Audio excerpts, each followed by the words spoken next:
Assalamualaikum warahmatullahi wabarakatuh. Selamat pagi dan salam sejahtera bagi kita semua. Perkenalkan, saya Ahmad Rizal dengan NIM A0312311179 akan mempresentasikan materi terkait audit siklus investasi dan siklus pembiayaan. Untuk mengefisienkan waktu, mari langsung saja kita masuk ke materinya. Yang pertama yaitu audit siklus investasi. Pertama-tama kita harus mengenali apa itu investasi. Aktivitas investasi adalah pembelian dan penjualan tanah, bangunan, peralatan, atau aktiva lainnya yang umumnya tidak ditahan untuk dijual kembali. Selain itu, aktivitas investasi juga mencakup pembelian dan penjualan instrumen keuangan yang tidak dimaksudkan untuk tujuan perdagangan. Terdapat dua langkah yang dilakukan dalam mengaudit siklus investasi. Yang pertama yaitu dalam mengaudit aktivitas investasi meliputi pemahaman atas aktiva yang diperlukan untuk mendukung operasi entitas bersangkutan dan tingkat pengembalian yang diharapkan perusahaan dicapai dari aktiva yang mendasarinya. Dan langkah berikutnya yaitu dalam mengaudit aktivitas investasi juga meliputi penentuan aktiva apa yang diakuisisi selama periode berjalan. Biasanya, pertumbuhan aktiva tetap harus memperlihatkan hubungan yang konsisten dengan pertumbuhan pendapatan dengan memperhitungkan sejumlah periode pembukaan.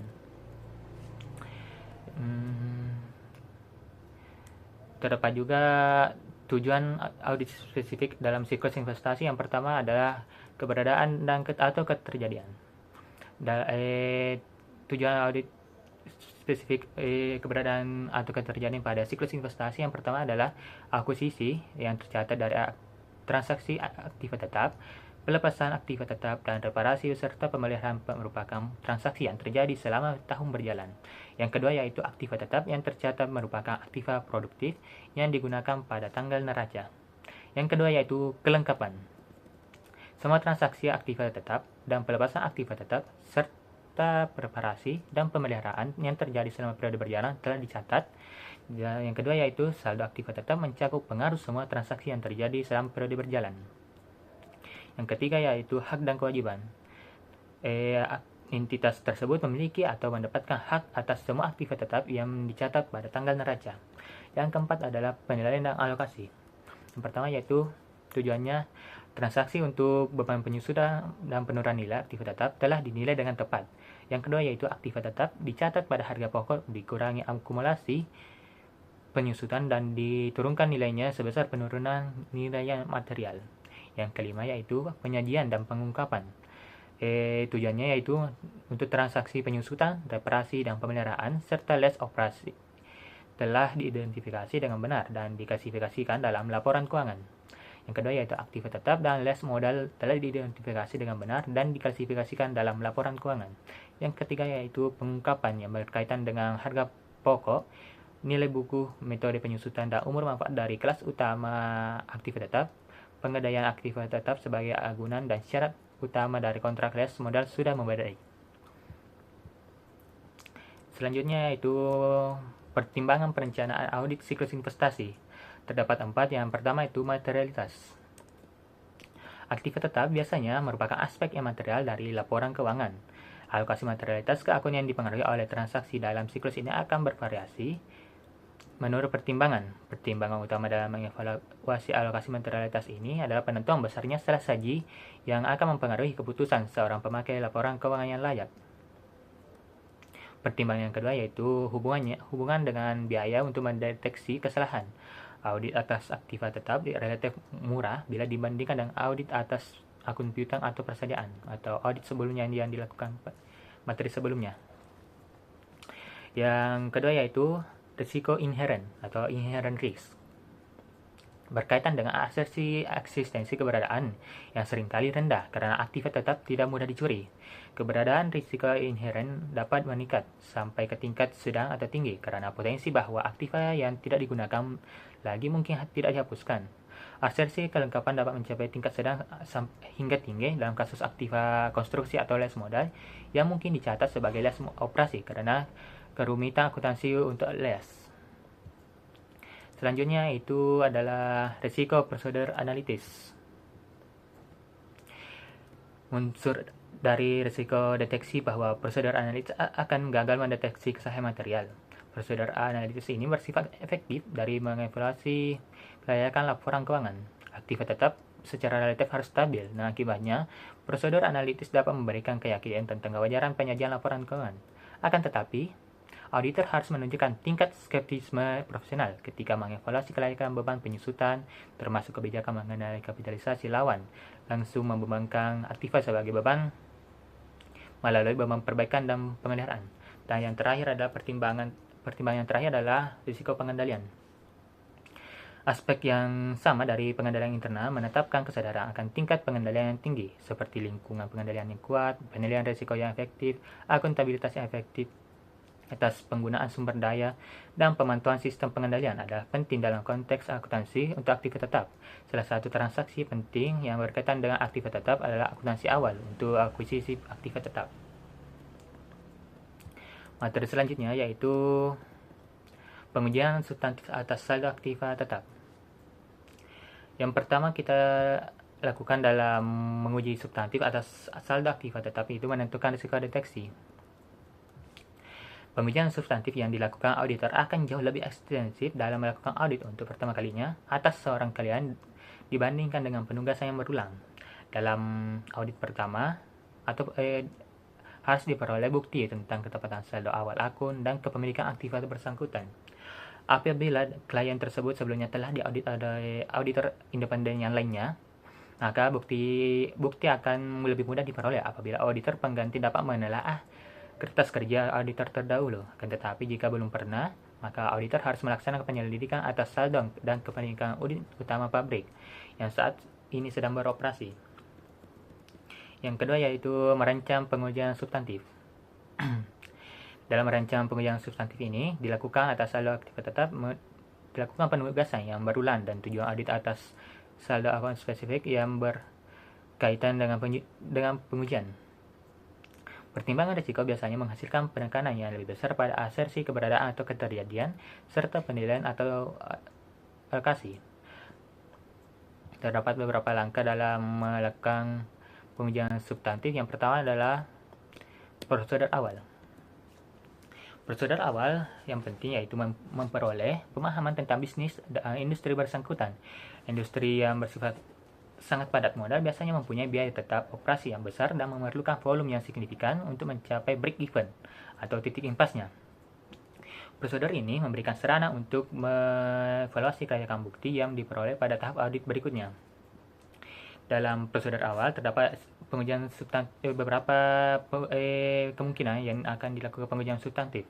Yang pertama adalah mendapatkan pemahaman atas bisnis dan industri serta menentukan signifikansi aktiva tetap dan perubahan aktiva tetap bagi entitas. Yang kedua yaitu pendorong ekonomi kunci yang mempengaruhi akuisisi perusahaan atas aktiva tetap. Yang ketiga yaitu standar industri sejauh mana entitas tersebut bersifat padat modal dan dampak aktiva tetap terhadap laba. Yang kedua itu melaksanakan prosedur awal atas saldo dan catatan aktiva tetap yang akan mendapat pengujian lebih lanjut. Adapun yang dilakukannya itu menelusuri saldo awal aktiva tetap dan mengakumulasi penyusutan ke kertas kerja tahun sebelumnya. Yang kedua itu mereview aktivitas dalam akun buku besar aktiva tetap dan beban penyusutan serta menyelidiki ayat jurnal yang tampak tidak biasa dari segi jumlah atau sumbernya. Yang ketiga itu mendapatkan schedule penambahan, penarikan, dan beban penyusutan aktiva tetap yang disiapkan klien dan menentukan bahwa hal itu secara akurat merupakan catatan akuntansi mendasar yang disiapkan darinya dengan melakukan footing dan cross footing schedule serta rekonsiliasi total dengan kenaikan atau penurunan saldo akun buku besar yang berkaitan selama periode berjalan. Yang kedua itu menguji kecocokan pos-pos pada schedule dengan ayat jurnal dalam akun buku besar yang berkaitan. Yang kedua yaitu prosedur analitis. Prosedur analitis ini merupakan suatu bagian yang penting dari siklus investasi, yaitu untuk menentukan bahwa informasi keuangan yang akan diaudit konsisten dengan ekspektasi auditor. Ketika melaksanakan prosedur analitis ini, auditor harus mempertahankan tingkat skeptisme profesional yang layak dan menyelidiki hasil-hasil yang tidak normal. Dalam prosedur analitis ini juga kita dapat melakukan pengujian substantif yang dapat dilakukan oleh auditor, yaitu yang pertama, mengembangkan ekspektasi atas aktiva tetap dengan menggunakan pengetahuan tentang aktivitas industri dan bisnis entitas tersebut. Yang kedua itu menghitung rasio seperti perputaran aktiva tetap, beban penyusutan sebagai persentase dari penjualan, beban reparasi dan pemeliharaan sebagai persentase dari penjualan, tingkat pengembalian atas aktiva, dan dalam prosedur analisis juga dapat juga dilakukan menganalisis hasil rasio tersebut yang telah saya sebutkan tadi ke dalam hubungannya dengan ekspektasi berdasarkan tahun sebelumnya, data industri, jumlah yang dianggarkan, dan data lainnya. Selanjutnya, yang ketiga adalah pengujian rincian transaksi. Yang pertama, dalam pengujian rincian transaksi itu kita dapat melakukan watching penambahan aktif tetap. Semua penambahan yang normal harus didukung oleh dokumentasi berupa otorisasi dalam nota rapat, faktur, kontrak, atau cek yang dibatalkan. Jumlah yang dicatat harus di-vouching untuk mendukung dokumentasi. Jika ada banyak transaksi, maka vouching dapat dilakukan atas dasar pengujian. Vouching atas penambahan memberikan bukti tentang asersi atas eksistensi atau keberadaan atau keterjadian, hak dan kewajiban, dan penilaian atau alokasi. Yang kedua itu vouching pelepasan aktif tetap. Bukti tentang penjualan, penarikan, dan tukar tambah harus tersedia bagi auditor dalam bentuk nota pembayaran kas, otorisasi bertulis, dan perjanjian penjualan. Dokumentasi tersebut harus ditelaah secara saksama untuk menentukan ketepatan dan kelayakan catatan akuntansi, termasuk pengakuan keuntungan atau kerugian. Adapun prosedur yang dapat berguna bagi auditor dalam menentukan apakah semua penarikan telah dicatat, yaitu yang pertama kita dapat menganalisis akun yang pendapatan untuk hasil dari penjualan aktif tetap. Yang kedua yaitu menyelidiki disposisi fasilitas yang berkaitan dengan lini produk atau operasi yang dihentikan. Yang ketiga itu menelusuri penarikan pesanan kerja dan otorisasi untuk penarikan catatan akuntansi. Yang keempat yaitu mereview polis asuransi untuk mengakhiri atau mengurangi penanggungan. Dan yang terakhir adalah melakukan tanya jawab dengan manajemen tentang penarikan. Selanjutnya itu yang terakhir dalam vouching dalam pengujian aktivitas rincian transaksi, yaitu mereview ayat jurnal beban reparasi dan pemeliharaan. Tujuan auditor dalam melaksanakan pengujian ini adalah untuk menentukan kelayakan dan konsistensi pembebanan ke beban reparasi. Kelayakan meliputi pertimbangan mengenai apakah klien telah melakukan pembedaan yang tepat antara pengeluaran modal dan pendapatan. Auditor harus memeriksa dokumentasi pendukung seperti faktur penjualan, pesanan kerja perusahaan, dan otorisasi manajemen guna menentukan kelayakan beban atau kebutuhan akan ayat jurnal penyesuaian. Selanjutnya dalam melakukan pengujian substantif yaitu pengujian rincian saldo. Yang pertama kita melakukan inspeksi terhadap aktiva tetap. Inspeksi pada aktiva tetap akan memungkinkan auditor untuk mendapatkan pengetahuan pribadi yang langsung mengenai eksistensinya. Dalam penugasan yang berulang, inspeksi yang terinci dapat dibatasi pada pos yang tercantum pada skedul penambahan aktiva tetap. Namun, auditor harus mengunjungi aktiva tetap lainnya sambil tetap waspada terhadap bukti relevan lainnya yang terkait dengan aktivitas tetap tersebut. Yang kedua yaitu memeriksa dokumen dan kontrak hak kepemilikan. Kepemilikan atas kendaraan dapat ditetapkan dengan memeriksa sertifikat HAT, sertifikat pendaftaran, dan polis asuransinya. Untuk peralatan, perabotan, dan furnitur, faktur merupakan bukti yang terbaik untuk mengenal pemiliknya. Verifikasi kepemilikan dapat diperkuat dengan menelaah catatan publik. Jika bentuk bukti tambahan ini diperlukan, maka dapat meminta bantuan ahli hukum atau pengacara. Selanjutnya itu adalah pengujian rincian saldo terhadap estimasi akuntansi. Yang pertama kita lakukan adalah mereview penyisihan untuk penyusutan. Dalam pengujian ini, auditor mencari bukti tentang kelayakan konsisten dan ketepatan beban penyusutan. Titik tolak yang esensial bagi auditor dalam melakukan pengujian ini adalah memastikan metode penyusutan yang digunakan oleh klien selama tahun yang sedang diaudit. Identifikasi metode yang dapat diperoleh melalui penilaian atas skedul penyusutan yang disiapkan oleh klien dan melakukan tanya jawab dengan klien. Auditor kemudian harus menentukan apakah metode yang saat ini sedang digunakan konsisten dengan tahun sebelumnya. Penentuan kelayakan penyisian penyusutan meliputi pertimbangan atas faktor seperti sejarah masa lalu klien dalam mengestimasi umur manfaat dan umur manfaat yang tersisa atas aktiva yang ada. Yang kedua yaitu penurunan aktiva tetap. Suatu peristiwa dapat terjadi di antara perolehan dan penarikan aktiva yang mempengaruhi asersi penilaian dan memerlukan penghapusan segera atas aktiva. Auditor harus mengevaluasi apakah klien telah memperhitungkan secara layak penurunan nilai atau impairment aktiva tetap apabila terjadi perubahan yang material terkait bagaimana suatu aktiva digunakan atau apabila terjadi perubahan yang material dalam lingkungan bisnis. Materi selanjutnya itu adalah audit siklus pembiayaan. Dalam audit sebelumnya kita harus mengetahui apa itu aktivitas pembiayaan. Aktivitas pembiayaan ini atau financing activities mencakup transaksi dan peristiwa di mana kas diperoleh dari pembayaran kembali kepada kreditor atau pembiayaan dengan hutang atau pemilik pembiayaan dengan ekuitas.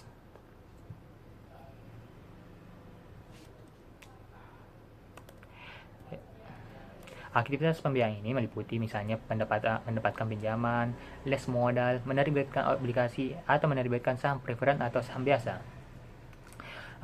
Aktivitas pembiayaan juga mencakup pembayaran untuk melunasi hutang, mengakuisisi kembali saham atau treasury stock, dan membayar dividen. Adapun tujuan audit spesifik dalam siklus pembiayaan, yang pertama adalah keberadaan atau keterjadiannya. Yang tujuannya itu beban bunga yang dicatat dan transaksi laporan laba rugi lainnya menyajikan pengaruh transaksi hutang jangka panjang dan peristiwa yang terjadi selama periode berjalan. Yang kedua yaitu saldo hutang jangka panjang yang dicatat merupakan hutang yang ada pada tanggal neraca tersebut. Yang ketiga adalah saldo ekuitas pemegang saham merupakan hak pemilik yang ada pada tanggal neraca. Tujuan spesifik yang kedua yaitu kelengkapan. Yang pertama adalah semua transaksi beban bunga dan pendapatan lainnya yang berkaitan dengan hutang jangka panjang terjadi selama periode berjalan telah dicatat. Yang kedua yaitu saldo hutang jangka panjang merupakan semua hutang kepada kreditor jangka panjang pada tanggal neraca, dan saldo ekuitas pemegang saham merupakan klaim pemilik atas aktivitas entitas yang melaporkan. Dan yang ketiga yaitu hak dan kewajiban.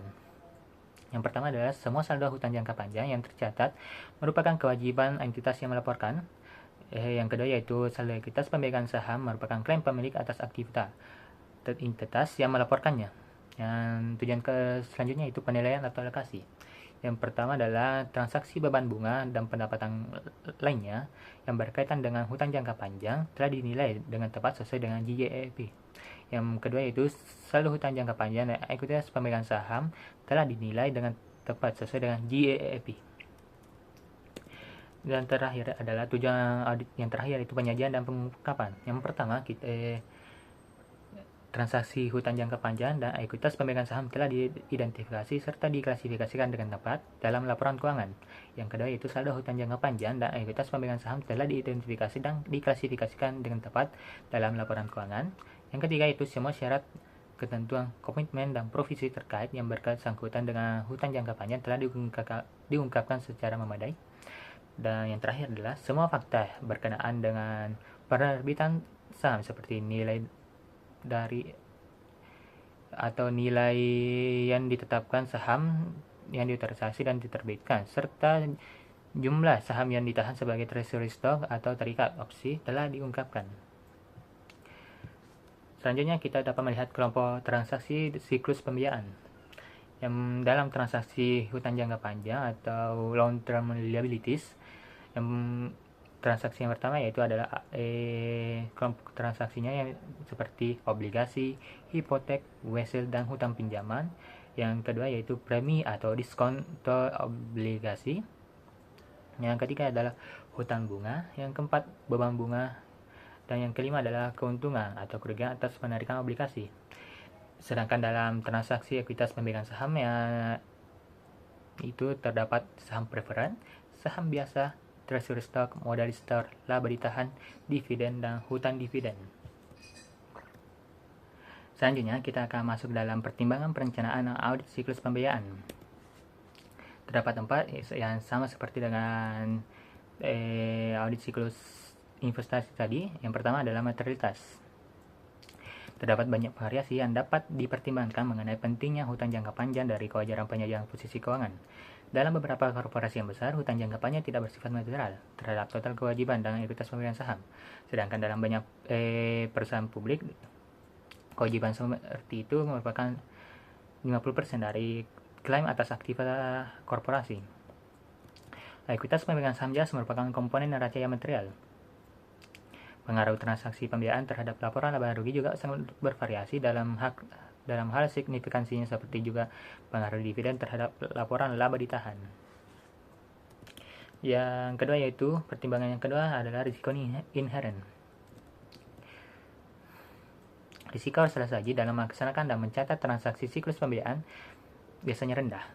Dalam perusahaan, transaksi ini tidak sering terjadi, kecuali untuk pembayaran dividen dan bunga yang seringkali ditangani oleh agen dari luar perusahaan. Selain itu, otorisasi Dewan Direksi juga diperlukan untuk sebagian besar transaksi, dan pejabat perusahaan harus berpartisipasi dalam pelaksanaannya. Pertimbangan yang ketiga itu risiko prosedur analitis. Risiko prosedur analitis ini adalah unsur dari risiko deteksi bahwa prosedur analitis akan gagal mendeteksi kesalahan yang material. Setelah auditor memahami aktivitas investasi entitas dan sifat bisnisnya, aktivitas pembiayaan entitas tersebut harus dapat diprediksi. Prosedur analitis ini memberikan indikator tentang kebutuhan entitas akan pembiayaan, kemampuannya untuk melunasi hutang, dan kelayakan biaya bunga. Pertimbangan yang terakhir adalah risiko pengendalian. Pada lingkungan pendidikan, misalnya tanggung jawab atas transaksi biasanya yang ditetapkan pada bendahara atau pejabat kepala keuangan yang harus memiliki integritas dan kompetensi dalam melaksanakan tugas tersebut. Transaksi yang bernilai besar akan memerlukan otorisasi dari Dewan Direksi. Unsur sistem akuntansi dari komponen informasi dan komunikasi umumnya akan menyediakan buku besar pembantu, baik untuk hutang obligasi maupun modal saham. Ini dapat diselenggarakan oleh personil entitas atau agen dari luar perusahaan. Selanjutnya adalah fungsi dan pengendalian yang berkaitan dengan siklus pembiayaan. Terdapat 5. Yang pertama adalah mengotorisasi obligasi dan modal saham. Jadi, Dewan Direksi biasanya mengotorisasi transaksi pembiayaan berdasarkan aktivitas perencanaan dan investasi strategis. Yang kedua adalah menerbitkan obligasi dan modal saham. Jadi, penerbitan dilakukan sesuai dengan otorisasi Dewan Komisaris serta persyaratan hukum, dan hasilnya segera didepositokan secara utuh. Sertifikat obligasi dan saham yang belum diterbitkan diamankan secara fisik. Yang ketiga adalah membayar bunga obligasi dan dividen tunai. Jadi, pembayaran dilakukan kepada penerima yang tepat sesuai dengan otorisasi Dewan Direksi atau manajemen. Yang keempat yaitu penarikan dan reakuisisi obligasi serta modal saham. Transaksi ini dilaksanakan sesuai dengan otorisasi Dewan Direksi. Sertifikat treasury stock diamankan sedangkan sertifikat treasury stock diamankan secara fisik. Dan yang terakhir adalah pencatatan transaksi pembiayaan.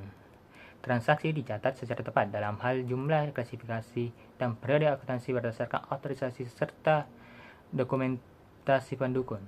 Tugas pelaksanaan dan pencatatan transaksi pembiayaan dipisahkan. Pengecekan periodik yang independen dilakukan untuk kesesuaian buku besar dan akun pengendali, termasuk konfirmasi dengan perwalian obligasi atau bond transfer atau agen transfer yang jika dapat dilakukannya. Selanjutnya yaitu adalah pengujian substantif atas saldo hutang jangka panjang. Yang pertama kita akan menentukan risiko deteksinya. Karena sifat dan jarang terjadinya sebagian besar jenis transaksi hutang jangka panjang, maka risiko inheren seringkali rendah untuk semua sisi saldo akun, berkaitan kecuali kelengkapan dan penilaian, atau tanpa memperhatikan apakah transaksi pembiayaan jarang terjadi atau tidak. Auditor harus selalu waspada dengan kewajiban yang belum dicatatnya. Yang kedua itu ada merancang pengujian substantif. Auditor dapat mengandalkan komunikasi langsung dengan sumber independen dari luar, penelaahan dokumentasi, dan perhitungan kembali untuk mendapatkan bukti kompeten yang mencukupi mengenai asersi yang dapat bersangkutan dengan saldo hutang jangka panjang. Dalam merancang pengujian substantif ini terdapat 4 bagian juga atau hal yang dapat dilakukan. Yang pertama adalah prosedur awal. Prosedur awal ini penting dilakukan untuk mendapatkan pemahaman tentang bisnis dan industri klien, menentukan kebutuhan entitas akan pembiayaan eksternal, dan kemampuan untuk melunasi hutang. Karena pembiayaan ini begitu jelas berkaitan dengan aktivitas investasi, maka auditor juga dapat melakukan melaksanakan prosedur tersebut secara serentak. Skedul yang berkaitan dengan hutang jangka panjang mencakup skedul yang terpisah untuk wesel bayar jangka panjang ke bank, kewajiban menurut les modal, dan daftar pemegang obligasi yang disiapkan oleh perwalian atau trust obligasi. Terdapat pengujian substantif yang mungkin saja dapat terjadi dalam asersi hutang jangka panjang. Yang pertama adalah mendapatkan pemahaman tentang bisnis dan industri, serta menentukan signifikansi dari berbagai sumber pembiayaan. Yang kedua itu pendorong ekonomi utama yang mempengaruhi kebutuhan entitas akan pembiayaan dan kemampuannya untuk memenuhi biaya hutang terhadap ekuitas. Yang ketiga itu standar industri, sejauh mana industri tersebut menggunakan pembiayaan dengan hutang dan ekuitas serta dampak hutang terhadap laba.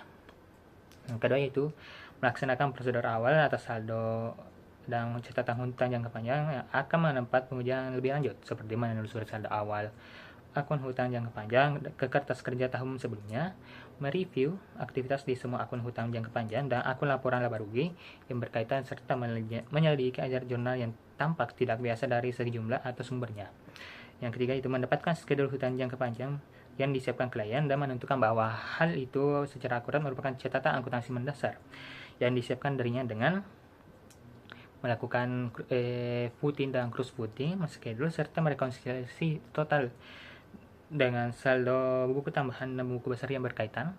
Yang kedua itu menguji kecocokan pos dalam schedule dan ayat jurnal dalam akun buku tambahan dan buku besar yang berkaitan.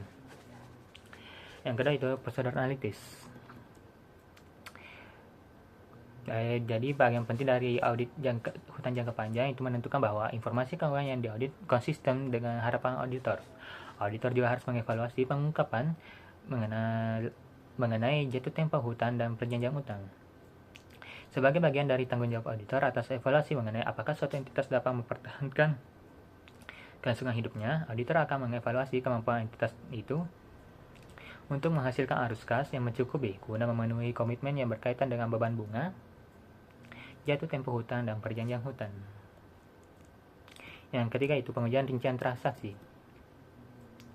Untuk obligasi, auditor dapat mendapatkan bukti tentang nilai nominal dan hasil bersih obligasi itu pada tanggal penerbitan. Penerbitan instrumen hutang ini harus ditelusuri ke penerimaan kas sebagai mana yang dibuktikan oleh surat kiriman uang dari pialang.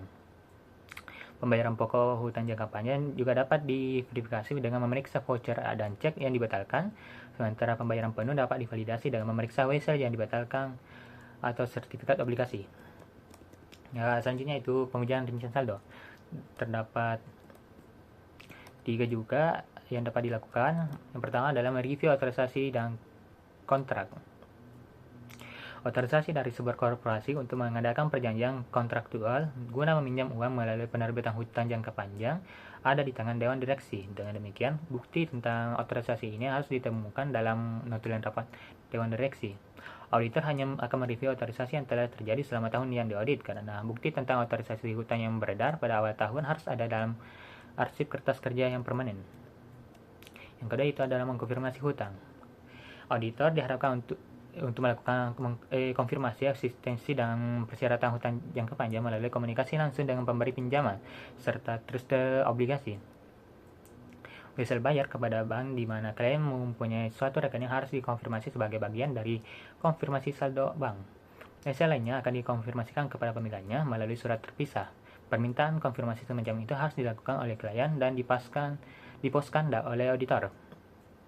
Keberadaan hipotek dan hutang obligasi biasanya dapat dikonfirmasikan secara langsung dengan perwalian. Yang terakhir itu dalam pengujian rincian saldo, yaitu menghitung kembali beban bunga. Bukti terkait beban bunga dan hutang bunga akurat dapat dengan mudah diperoleh oleh auditor. Auditor melakukan perhitungan kembali bunga klien dan menelusuri pembayaran bunga ke voucher pendukung, cek yang dibatalkan, serta jawaban atas permintaan konfirmasi. Sebaliknya, bunga akurat diverifikasi dengan mengidentifikasi tanggal pembayaran bunga terakhir dan menghitung kembali jumlah yang dibukukan oleh klien. Apabila ada bunga obligasi, maka auditor dapat memeriksa kupon yang dibatalkan dan merekonsiliasinya dengan jumlah yang dibayar.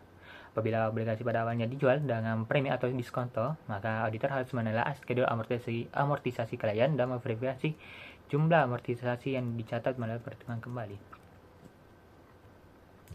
Selanjutnya kita masuk ke pengujian substantif atas saldo ekuitas pemegang saham. Yang pertama, kita adalah menentukan risiko deteksi. Penilaian risiko inheren untuk asersi yang berkenaan dengan saldo ekuitas pemegang saham tergantung pada sifat dan frekuensi transaksi yang mempengaruhi akun bersangkutan.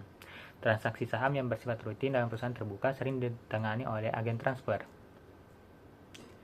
Dalam kasus tersebut, baik penilaian risiko inheren maupun pengendalian untuk asersi saldo akun yang dipengaruhi oleh transaksi tersebut mungkin rendah. Penilaian risiko inheren dan pengendalian mungkin lebih tinggi jika ada transaksi yang tidak rutin, melibatkan penerbitan saham dan akuisisi, sekuritas convertible, atau opsi saham. Selanjutnya adalah merancang pengujian substantif.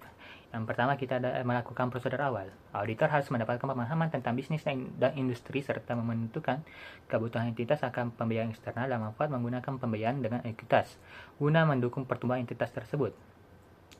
Pembiayaan dengan ekuitas dapat digunakan baik untuk mendukung aktivitas investasi atau mendukung investasi yang diperlukan dalam modal kerja. Auditor harus menguji kecocokan data dalam skedul itu dengan semua catatan akuntansi yang mendasarinya dan memverifikasi bahwa skedul atau buku besar pembantu telah sesuai dengan akun pengendalian buku besar umum. Bukti ini bersangkutan dengan komponen ketepatan matematis dan klerikal dari asersi penilaian atau alokasi.